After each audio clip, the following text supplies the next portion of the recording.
This vaccine is it was printed death in a lawn in his baby cried for the fourth time by JethroCool. Right? So the link to the video will be the description on top below. Go and check them out. So let's into this vaccine in 3, 2, 1. The city was still asleep when Noah opened his eyes. He couldn't hear the cars outside or the hum of life through the thin apartment walls. Silence. It was both his comfort and his prison. The morning light slipped across the floor, touching the curve of his belly as he sat up. He rubbed it slowly, feeling the soft rhythm beneath his hand. Good morning. He signed toward his stomach with a small smile. The baby didn't answer, of course, but a gentle kick made his eyes fill with warmth. It was their little way of talking. Noah had grown used to the silence. He had been deaf since birth, and while the world often pitted him, he had learned to find his own music, in vibrations, in touch, in movement. Yet lately, that silence had grown unbearable, because now there was no one else to share it with. Yeah. The man who had once filled his world with love, laughter, and expression, Yeah. Ethan, was gone. They had met 3 years earlier at a community art workshop. Ethan was a writer, always carrying a notebook, and Noah was a photographer, capturing emotions through images he couldn't hear. Yeah. Ethan had been fascinated by how Noah saw the world in fragments of light and shadow. He started learning sign language just to talk to him. Their first conversation wasn't perfect. Ethan signed slowly, awkwardly. "Your pictures are beautiful." Noah had blushed, replying, "Your hands are too." They both laughed. For a long time, they were inseparable. Ethan loved Noah's silence. It made him listen differently. They cooked together, traveled, shared dreams of adopting one day. And when Noah began his transition to live as a man, Ethan stood by him. "You're still the same person I fell for," he said once, tracing Noah's jawline. But the world wasn't kind. Strangers stared. Friends disappeared. Noah's own family stopped answering his messages. The pressure outside began seeping in. Ethan tried to stay strong, but the constant judgment, the endless whispering, and his own fears started tearing holes in the love they had built.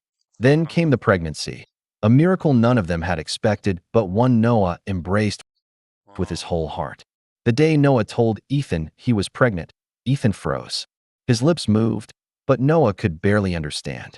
"You're what?" Ethan said slowly. "Pregnant." Noah signed, his eyes shining. "I went to the doctor.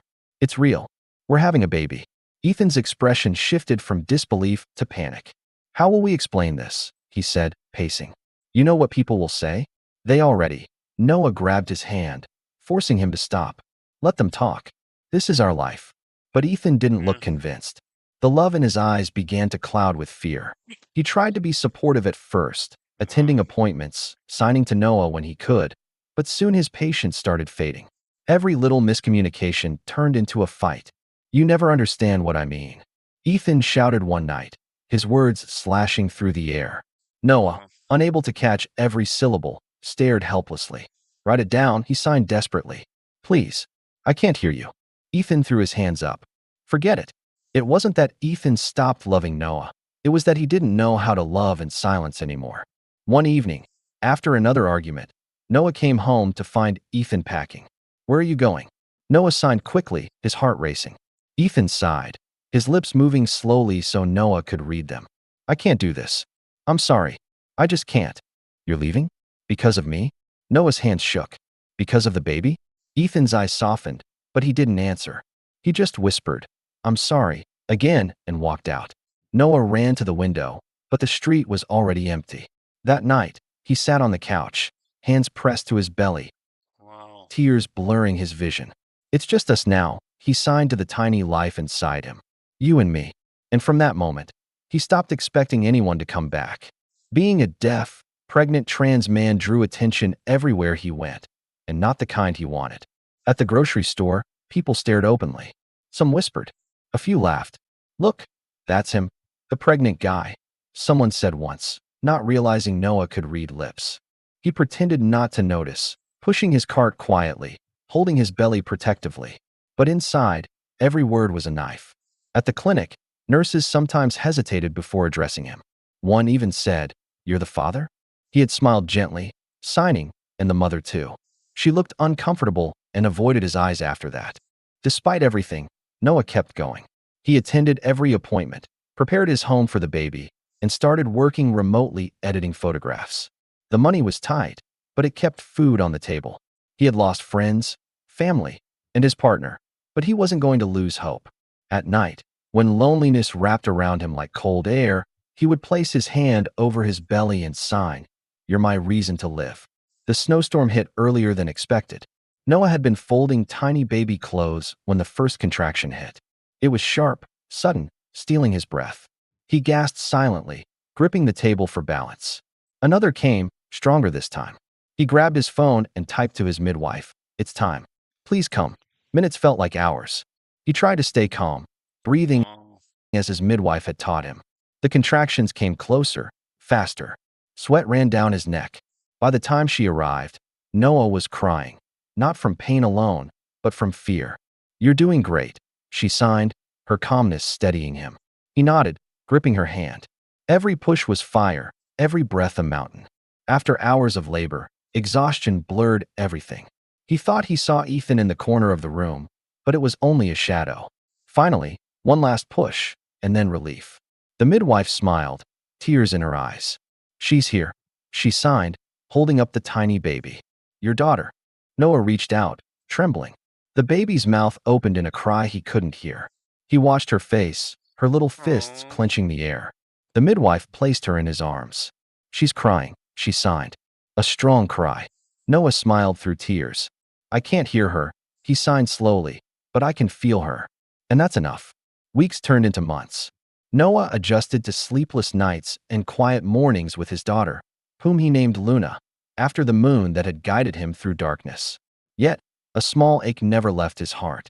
He could see her laugh, but couldn't hear it. He could feel her cry, but couldn't comfort her with sound. During a checkup, his doctor gently suggested something. "Have you ever considered a cochlear implant?" she asked. Noah hesitated. He had accepted his silence long ago. But when he looked at Luna, her tiny hands gripping his finger, he felt something stir inside him. Maybe I could hear her, he thought. Just once. The surgery wasn't easy. Recovery was painful, full of dizzy spells and headaches. He almost gave up several times, but every time he looked at Luna's sleeping face, he remembered why he started. Finally, the day came to switch the device on. The doctor adjusted the settings, speaking slowly. "Ready?" Noah nodded, heart pounding. At first, there was chaos, a rush of static, strange mechanical noise. He flinched, eyes wide, tears spilling uncontrollably. Then, through the distortion, a small, sharp sound pierced the air. He turned his head. Luna was in the crib beside him, crying softly. And for the first time in his life, Noah heard his baby's cry. He pressed his hands to his ears, sobbing, overwhelmed. The cry was imperfect, rough, and broken, but to him, it was the most beautiful melody the world could offer. He reached for her, holding her close. "I hear you," he whispered shakily. "I hear you, baby." A few weeks later, there was a knock on the door. Noah froze when he saw who it was. Ethan. He stood there, holding a small box of baby toys, looking thinner and older. His eyes were red. "Why are you here?" Noah signed stiffly. Ethan took a deep breath. "I wanted to see you." And her. Noah's expression hardened. "You left us." "I know," Yeah. Ethan said aloud, slow enough for Noah to read. "I was scared. I didn't know how to face everything. Your silence, the world, people talking. I was weak. And now you're strong?" Noah asked bitterly. Ethan shook his head. "No, just regretful. I missed everything. The ultrasounds, the birth, her first smile. I don't deserve forgiveness. But please, can I just see her once?" Noah turned toward Luna's crib, watching her tiny chest rise and fall. Then he looked back. "You weren't there when I was bleeding, scared, and alone," he signed, tears threatening. "You weren't there when I couldn't afford medicine, when people laughed at me, when I was terrified I might lose her. And now that I've found peace, you come back?" Ethan's lips trembled. "You're right. I don't deserve this." Noah swallowed hard. "You don't." He stepped closer, his voice trembling as he said, softly but firmly, "You left me in silence. But I found my own sound." Then he closed the door gently. The next morning, sunlight filled the room. Luna was awake, cooing softly. Noah sat beside her, smiling. He could hear faint sounds now, the rustle of her blanket, the wind against the window, the distant hum of traffic. The world wasn't silent anymore. He picked Luna up and whispered, "Good morning."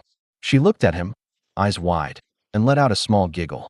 The sound made him cry again, this time from joy. He sat by the window, rocking her gently. Life had not been kind to him, but it had taught him the meaning of strength. He had loved, lost, and rebuilt himself from silence. He had found beauty in pain and sound in love. As Luna drifted back to sleep, he whispered, "You saved me.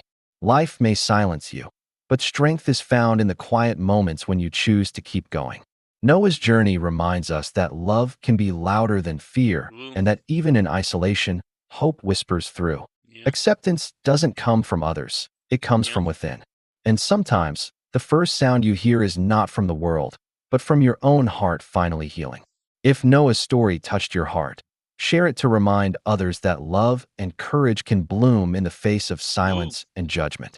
Support equality, empathy, and the right to live freely is who we are. Because somewhere out there, another person is fighting their own silent battle, True. waiting to be heard. Wow. It was painted up and alone. His baby cried for the fourth time by JethroCool. The link to the video will be in the description below. Go and check them out. And drop a like if you like. And comment below if you want to see more reaction like this one. And subscribe if you're new. And click the bell so you can be notified for a new upload. And I'm out. Bye. Wow.